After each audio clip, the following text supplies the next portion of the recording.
Ano po ang ipinapakita nito? Ito po ay isang taktika.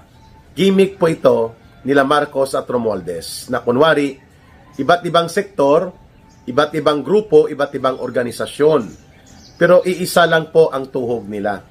Wasakin at durugin ang mga Duterte at huwag hahayaang magkakaroon pa muli ng pamunuan sa gobyerno na isang uri ng Duterte brand of leadership. That is exactly what they are trying to establish right now, na pati pare, madre, pastor, para ipakita na ang isang pagkakataon na nagsama-sama di kunwari ang mga iba't ibang sektor na ito upang papanagutin si Sara Duterte. Pero kung ganun po ang inyong agenda, bakit tahimik kayo?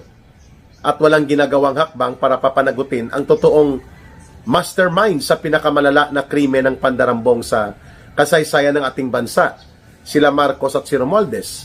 Bakit hindi kayo nagsampa ng totoong impeachment at bagkos sinuportahan pa ninyo ang peke at gawa-gawang diskarte sa impeachment para mateknikal ang mga gusto pang mag-file ng impeachment laban kay Marcos na seryoso? Bakit hindi kayo nagsasalita at nagkukundina sa 1.4 trillion pesos na ghost flood control projects nila Marcos, samantalang ang inyong sinasabi na papanagutin si Sara Duterte sa 125 million pesos na confidential fund na sinasabi ninyo ay kanyang pinakialaman, winaldas at nilustay pati sa Department of Education na confidential fund nang siya pa ang Vice President. Aba, lahat ng ito po ay 3 beses nang sinagot doon sa unmodified report ng Commission on Audit na nagpapakita that there were no other anomalies found or established na talagang ginawa ni Sara Duterte ang inyong inaakusa. So wala kayong ebidensya, wala kayong attachments na magpapakita na winaldas niya. Kaya kayo nagfi-fishing expedition. Dahil hindi naman talaga target ninyo ang kontra-korupsyon sa pagpa-file na ito ng kunwa-kunwarian ninyong impeachment laban kay Sara Duterte. Ito po, kung totoo kayong para sa pagkrusada at advokasya at kampanya kontra sa korupsyon at pandarambong, bakit hindi si Marcos at si Romualdez ang tinarget ninyo? Na siyang totoo at walang duda na mga punong salaring kriminal as mastermind. Nakipagsabwatan ang dalawang ito.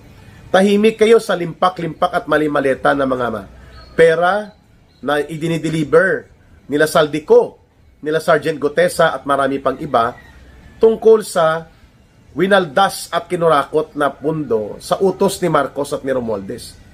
And yet ngayon papaniwalain nyo ang taong bayan na para kayo sa krusada ng korupsyon? Tahimik kayo sa mga totoong magnanakaw. Tahimik kayo sa totoong mandarambong na gumawa ng napakalubhang krimen ng sistematikong pagdurog sa kabanang bayan sa loob ng 3 taon. Dahil hindi naman talaga korupsyon ang gusto nyong labanan, kundi ang mga Duterte. At ginagamit nyo, kunwari na maskara, kayo ay nagkokrusada kontra korupsyon. Sinagot na nga yan ni Sara Duterte. Paulit-ulit ng 3 beses, unmodified audit report ng Commission on Audit. Hindi pa rin kayo kontento. Hindi talaga ninyo layunin dito ang pagkakaroon ng accountability. Kasi nga, tahimik kayo sa totoong mga magnanakaw at mandarambong. Nandyan po sila sa Kongreso, mga buaya at mga kawatan, hindi pa nananagot. Binulgar na lahat-lahat ni Saldico ang sindikato ni Marcos at nila Romualdez at may nagpatutuon ng mga testigo, mga pangyayari at mga kaganapan at pati na po ang mga dokumento and even ang mga revelations ng mga raming testigo, Yusek Bernardo, Yusek Cabral Files, si Alcantara, si Hernandez, si Gutesa, ang mag-asawang Diskaya, si Saldico na inner circle ng sindikato nila Marcos at Romualdez. Why are you silent about this? Therefore, kayo ay mga ipokrito at bayaran na binuo lamang ang grupong ito na mga pare, madre, pastor at pinangunahan ng grupo ng mga yellow and pink zombies, no? Nila Dilima at nila Hontiveros sa hilaw na komunistang grupo ng Akbayan at isa pang alyansa sa mga urban operatives ng Communist Terrorist Group ng CPP, NPA, NDF, binuo po sila hindi para sa pananagutan kundi para sa pagtatabon at pagtatanggol sa kurakot at mandarambong na gobyerno ni Marcos.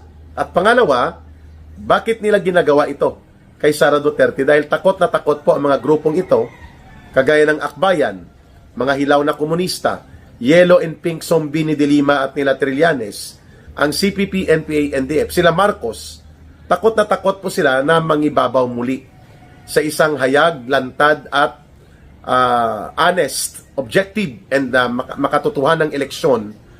Hindi po sila mananalo. Magsama-sama pa sila, pati ang mga aliporis ni Satanas sa impyerno, dalhin pa nila, hindi sila magtatagumpay kay Sara Duterte in an open, fair, honest, and objective elections. Kaya nila ito ginagawa. To remove Sara Duterte from power as Vice President and, of course, para po, hindi na siya makakatakbo pa muli sa pagiging presidente sakali mang isurvive ni Marcos ang nalalabing mga taon, no? 2 taon kalahati na lang si Marcos, sa kanyang termino, ay kapag na-survive niya po itong hindi magkaroon ng people power kaagad at aabot doon sa pagtatapos ng kanyang termino sa 2028 at magkakaroon ng eleksyon, sigurado po na ilalampaso sila. Hindi sila uubra kay Sara Duterte. Kaya ngayon pa lang, itong mga aliporis nila, hindi pa sila kontento doon sa kunwaring mga NGO na piki nila, mga non-government organizations at tinatawag na evil society forces. Nag-hire pa ng mga pari, madre at mga pastor.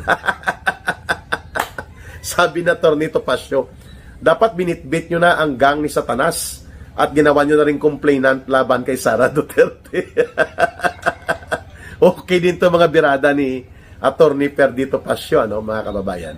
Kaya, ito po ay taktika para magkaroon ng semblance of multi-sectoral efforts upang ipa-impeach si Sara Duterte. That's number one. It's propaganda, it's optics. Yan po ang purpose dyan eh. Para lumabas na marami ang complainant at hindi lamang politiko at mga grupo na mga traditionally ay kalaban talaga ng mga Duterte na ginagamit namang kaalyado at mercenaryo or mga attack dogs ni Marcos. That's number one, no? Propaganda and yung pamimeke na kunwari maraming sektor ang nagrereklamo laban kay Sara Duterte. Pangalawa, it's all about harassment and intimidation. Para ipakita kay Sara Duterte ito, marami kami, ikaw ano ka? Wala kang suporta. Maingay lang ang iyong social media, maingay lang sa survey na ikaw ay sikat at pinagkakatiwalaan at minamahal ng Pilipino, pero nandito kami, marami kaming grupo. So that is a form of harassment and intimidation, political operation ang tawag po dyan. Para magkaroon ka ng psychological effect. Aba, ang dami, may mga pari, madre, pastor, may mga iba't ibang personalidad at organisasyon.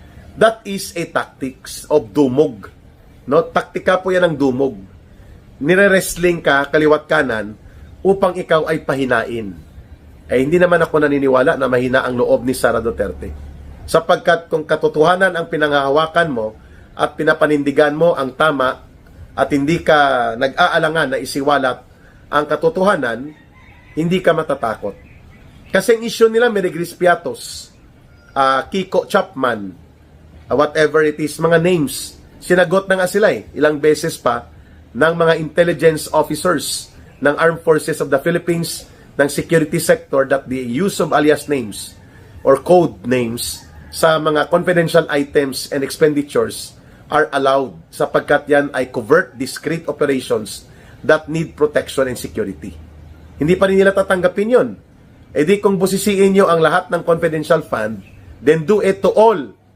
More than almost 300 plus, almost close to 400 government agencies na mayroon po mga confidential fund and intelligence fund. Busisiin nyo pati kay Marcos, taon-taon mahigit 5 bilyong pesos ang confidential fund and intelligence security fund ni Marcos. More than 5 billion pesos yan, mga kababayan. Hindi busisiin nyo rin ito. Di po ba? Para hindi kayo lumabas na selective. At busisiin nyo na rin pati ang mga state secrets ng National Intelligence Coordinating Agency ng Intelligence Service of the Armed Forces of the Philippines at iba't ibang mga agencies of intelligence and security units ng Armed Forces at ng Philippine National Police at ng security sector, pati sa DILG at sa Department of Justice, sa Bureau of Customs, sa Ombudsman, at pati po sa Bureau of Immigration and Deportation. Lahat ng ito, lalo na sa Office of the President na may malaki, pinakamalaki, mahigit 5 bilyong piso ang nandyan po sa confidential fund ni Marcos taon-taon. O ba't hindi nyo ito chinecheck? Bakit kay Sara Duterte lang? Because ang target nila is to remove Sara Duterte, not to hold her accountable.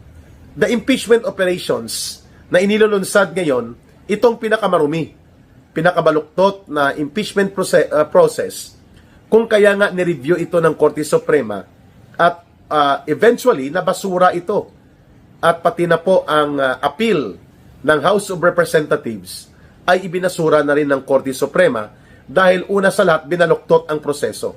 Hindi po sinunod ang due process of law. Walang notice of hearing para kay Sara Duterte, walang copy furnished na na-issue para sa mga membro ng House of Representatives at even sa kay Sara Duterte bilang respondent na malalaman niya ang kaso at mga ebidensya at reklamo laban sa kanya. Yan po ay constitutionally mandated fundamental due process of law. Kaya ibinasura ng Korte Suprema dahil binaluktot niyo ang proseso. Wala ding equal protection of law, hindi nga dineliberate, hindi nga diniscuss sa Committee on Justice. Basta na lang pinagpapirmahan, walang butuhan at diskusyon sa plenaryo ng Kongreso. Basta iniakyat at pinalusot at upang ito ay gamitin, na baluktutin ang proseso, may mga panunuhol pang pagbubunyag na mahigit 200 billion pesos ang ginamit na pera para suhulan ang mga pumirma ng impeachment ni Sara Duterte last year. Kaya ito po ay hindi umusad. So ngayon, nais po ng grupong ito na ipakita na ito this time may mga pari na, may mga madre, pastor at iba't ibang mga evil forces nila na tinatawag nilang civil society. Pero actually, evil society ang tawag sa kanila dahil konektado sa mga bulok na politika ng yellow and pink nila de Lima at ng mga grupo ni Hontiveros na mga hilaw na komunista. Nagsama-sama na sila. And this is the first time na nakita natin na ang Vice President ang tinatarget nilang tanggalin, bagamat hindi naman siya ang presidente at hindi rin po siya ang mastermind sa mahigit 1 trilyong pesos na pandarambong at pagnanakaw at pangungurakot, siya ang tinatarget. Because it's not about corruption issue, it's not about accountability, it's about power. Na alam nila na kapag umabot pa ang next year, 2027, mahihirapan na silang itulak ang impeachment laban kay Sara Duterte dahil yan po ay election year preparation. So ang patutunguhan po niyan ay maghahanda na ang lahat kung papaano nila haharapin ang isang very formidable, very popular, and equally as strong as a candidate and as a leader, kagaya ng tatay niya na si Digong Duterte, itong si Vice President Sara Duterte.